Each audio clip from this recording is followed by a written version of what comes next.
வணக்கம் நண்பர்களே. சேனல் அர்க்கம் சார்பாக ஆர்டிஎஸ்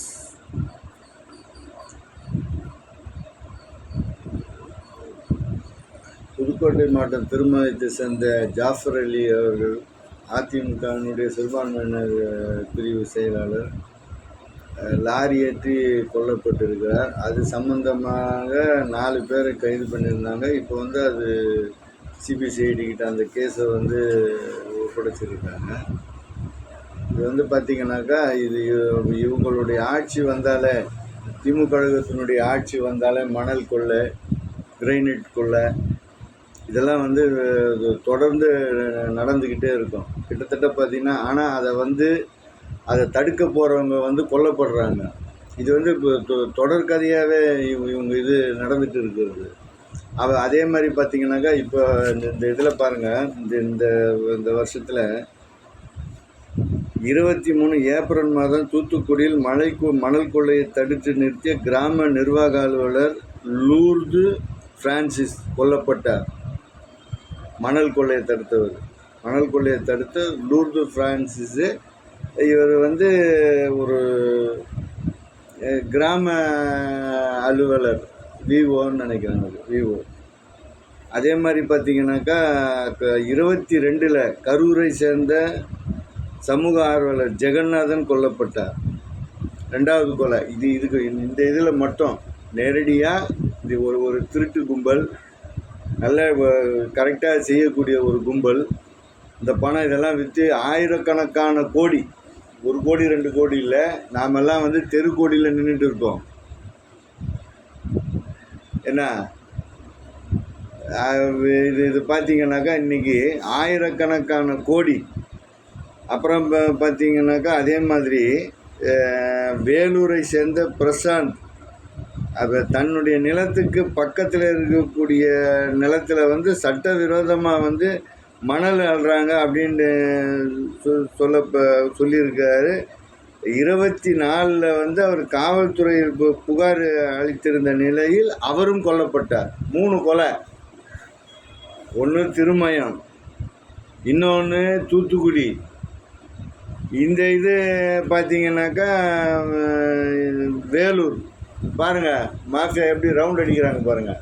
இப்படி போய் இந்த பக்கம் போயிட்டு புதுக்கோட்டை, இந்த பக்கம் தூத்துக்குடி. இப்போ பாருங்கள், ஒரே இது செயின் மாதிரி. இது அடிக்கிற இந்த கொள்ளையை அடிக்கக்கூடிய இந்த பணங்கள்லாம் எங்கே போகுது, யார்கிட்ட போகுது? கம்ப்ளைண்ட்டு, விசாரணை, யாருன்னு கைது பண்ணுறாங்க.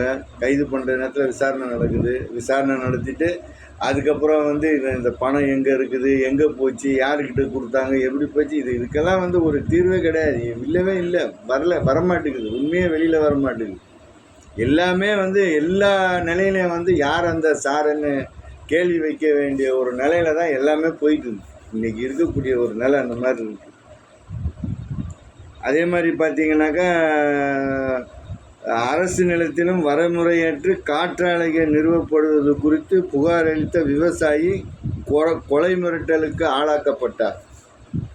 மிரட்டியிருக்கிறானுங்க, போய் கொண்டு வாயை திறந்தீங்கன்னா அப்படின்ட்டு. அப்படியே தானே கொலை மிரட்டல்னு, நான் அவனை கொண்டுடுவேன் தானே.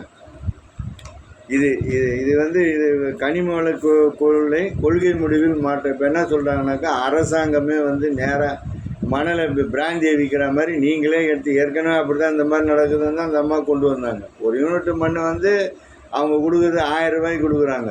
3 யூனிட் 3000 ரூபாய். ஆனால் இவன் விற்கிறது 18,000. அதுக்கு ஒரு இது கூட இல்லை. மக்கள் எல்லா வகையிலையுமே மக்களுக்கு துன்பம் தான்.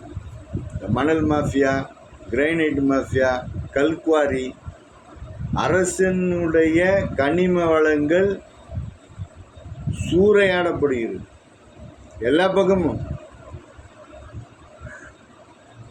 2008 அப்படி தான் இவங்க ஆட்சியில் இருக்கும்போது இந்த டாட்டா இருந்துக்கிட்டு இந்த சைடில் ஃபுல்லாக அந்த ரெட்டு சாண்டு பகுதியை ஃபுல்லாக ஏமாற்றி வாங்கிறதுக்கு இருந்தானுங்க அந்த நேரத்தில். அதுக்கப்புறம் அது ஒரு பெரிய போராட்டங்கள் அது இதெல்லாம் நடந்துகிட்டு இருந்துச்சு. அதுக்கப்புறம் அது அப்படியே அது ஆஃப் ஆகிடுச்சு. அந்த ஜனங்க அன்றைக்கி 2 லட்ச ரூபா விலையிட்டு அங்கே இருக்கக்கூடிய அந்த லட்சக்கணக்கான ஏக்கர் அடிக்கிறதுக்கு போதான் டாட்டா கம்பெனிக்காரன். அதுக்கப்புறம் அது அப்படியே இதாகிடுச்சு. எல்லாம் இவங்க தான் அதுக்கு அந்த நேரத்தில் புரோக்கர் ஆட்சியில் இருந்தது வந்து இவங்க தான். 2006, 8 அந்த அந்த நேரத்தில். அதுக்கப்புறம் இந்த அம்மா குரல் கொடுத்த உடனே அது வந்து தடைப்பட்டுச்சு. உருட்டி மிரட்டி அந்த மக்களை அங்கே இருக்கக்கூடிய விளையக்கூடிய அந்த அந்த இது அதெல்லாம் வெட்டி நாங்கள் விற்றால வருஷத்துக்கு எங்களுக்கு 2 லட்சம் 1 லட்சம் 2 லட்சம் கிடைக்கும். இதை நாங்கள் விற்றுட்டு என்ன பண்ணுறதுன்னு மக்கள் வந்து முறையிட ஆரம்பித்தாங்க.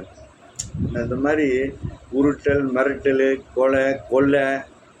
இப்போ இந்த 3 கொலைகள், லூர்து பிரான்சிஸு, அப்புறம் இவர் இந்த மாதிரி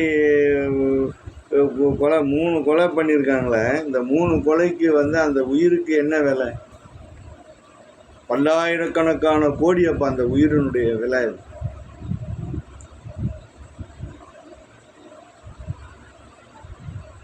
இப்படித்தான் இப்போ இவங்க இருக்கிற வரைக்கும் இதே மாதிரி நடந்துகிட்டே தான் இருக்கும். ஒரு ஒரு ஒரு தன்னிச்சையாக ஒரு நேர்மையான அதிகாரிங்க இருக்கிறாங்கன்னா அவனுங்க முதல்ல காலி பண்ணிடுவானுங்க. ஒரு வியூவை காலி பண்ணியிருக்காங்க. இப்படியே தான் இப்படி தான் நடந்துகிட்டு இருக்கும். அதனால் மக்களாகிய நீங்கள் வந்து சிந்தித்து அடுத்து வரக்கூடிய ஆட்சி மாற்றத்துக்கான ஒரு இதை வந்து இன்றைக்கே நீங்கள் வந்து உங்களுக்குள்ளே நீங்கள் வந்து உறுதிப்படுத்தி கொள்ள வேண்டும். இதுதான் என்னுடைய கோரிக்கை. இவங்களை எப்படியே விட்டுட்டு தான் என்ன பண்ணுறது? என்ன செய்ய முடியும்? காசை வாங்கிட்டு 200 ரூபா கொடுத்து ஏதாவது ஒன்றுன்னா, எதனா சும்மானாலும் இவனுங்க இதுக்கு ஏதாவது ஒன்றுன்னா 200 ரூபா கொடுத்து ஒரு ஆளுங்களை கொண்டாந்து அங்கே நிறுத்தி ஒரு கூட்டத்தை காட்டிடுறானுங்க அந்த இடத்துல. இதுதான் நடந்துட்டு இருக்குது நாட்டில். இப்படி தான் நடந்துட்டு இருக்கு. அதனால் அந்த மாதிரி போகிறவங்கெல்லாம் வந்து நல்லா சிந்தித்து செயல்படும்படி தாழ்மையுடன் உங்கள் பாத மலர்களை தொட்டு கேட்டுக்கொள்கிறேன். நேற்று இன்று